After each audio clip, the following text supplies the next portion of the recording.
ब्रज की ऐसा कौन सा स्थान है जहाँ पर श्री राधा नाम नहीं लिया जाता। आज हम इस वीडियो में जानेंगे कि वे कौन सी जगह है और उसकी क्या लीला है। एक बार इंदुलेखा सखी ने श्री जी को सावधान किया था और उन्हें कहा था कि श्री जी, नारद जी बड़े अत्पते स्वभाव के ऋषि हैं। कभी कभी तो वे बाप बेटे, माता पिता आपस में बिगड़वा देते हैं, नोक झोंक करा देते हैं। प्यारी, हमें सावधान रहना चाहिए, यही उचित रहेगा।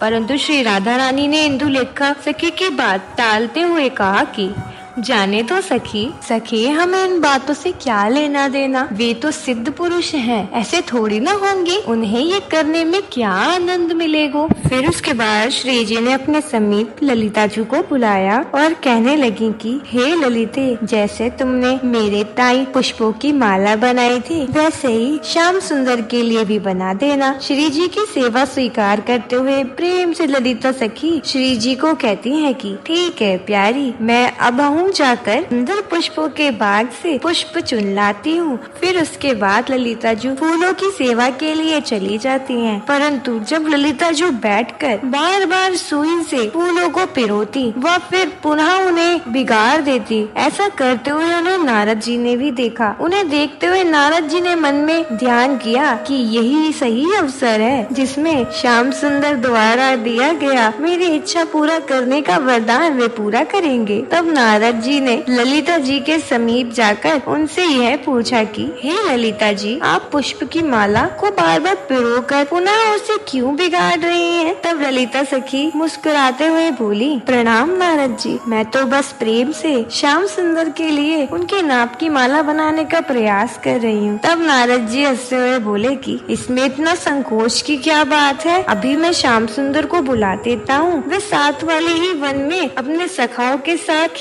खेल रहे हैं, वे आ जाएंगे तो आप स्वयं उन्हें माला धारण कराकर देख लेना। नारद जी स्वयं जाकर श्याम सुंदर को लेकर आते हैं और श्याम सुंदर और ललिता जी के सामने नारद जी अपनी इच्छा पूरी करने का समय याद दिलाते हैं। फिर श्री ललिता जी संकोच करती हैं कि वे श्याम सुंदर के साथ कैसे विराज सकती हैं, क्योंकि वह स्थान तो श्री लाडली जी का है, श्री राधा रानी का है। परंतु श्री श्याम सुंदर नारद जी की इच्छा को पूरी करने के लिए श्री ललिता जी को कहकर विराजते हैं। जब वे दोनों साथ में विराजमान होते हैं और ललिता जी अपने द्वारा बनाई गई सुंदर पुष्पों की माला प्यारे लाल जी को धारण कराती हैं और नाप लेते हुए वे लोग आपस में बतिया रहे होते हैं, तो नारद जी वहाँ से श्री ललिता कृष्ण की जय हो, श्री ललित बिहारी की जय हो, युगल जोड़ी की जय हो, ऐसी जयकारा लगाते हुए जय घोष लगाते हुए वे वहाँ से प्रस्थान करते हैं। यही जय घोष रास्ते में एक वन में श्री लाडली जू तक पहुँच जाती है। तब लाडली जू नारद जी से पूछती हैं कि प्रणाम नारद जी, आज कैसे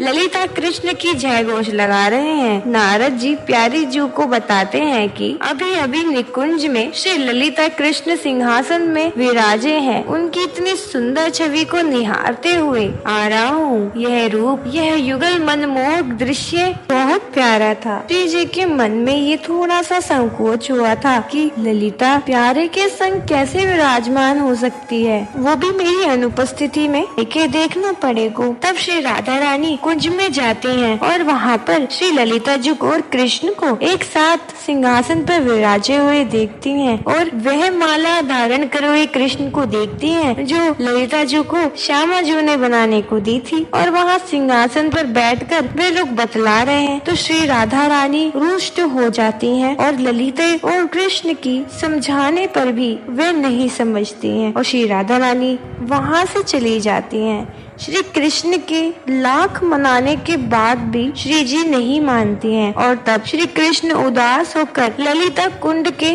समीप जाकर बैठ जाते हैं। तो कुंड वही कुंड है जहाँ पर राधा कृष्ण राधे राधे नहीं, सिर्फ ललित बिहारी की जय जय घोष लगती है। स्थान को ललित बिहारी के नाम से जाना जाता है, आज भी है। 5000 साल पुराना मंदिर है, ब्रज गांव में है और जहाँ पर श्री कृष्ण की एक छवि उदास मुद्रा में भी है। तो जानते हैं कि आगे श्री जी की मान लीला का क्या हुआ। जब श्री जी सखियों के साथ विराजमान थी, तब विशाखा सखी श्री जी को कहती है कि मुझे तुम्हें नहीं लगता है कि ललिता जी ने स्वयं ऐसा कियो होगो? आपको याद है हमें इंदुलेखा सखी ने क्या बताया था नारद जी के बारे में, कि वे परिवारों में बिगड़वा देते हैं, उसमें भी। और फिर ललिता जी ने भी हमें समझाने की कोशिश की थी कि नारद जी ने ही उन्हें स्वयं ये सब करने को कहा था।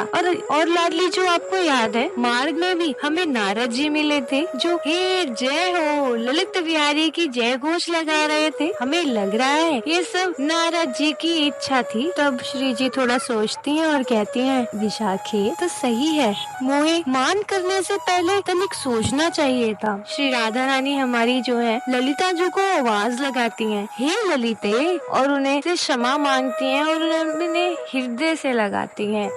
और फिर जुगल कुंज में जाकर श्याम सुंदर से भी क्षमा मांगती हैं और वे साथ में प्रेम से नृत्य करते हैं। तो प्रेम से बोलो राधे राधे।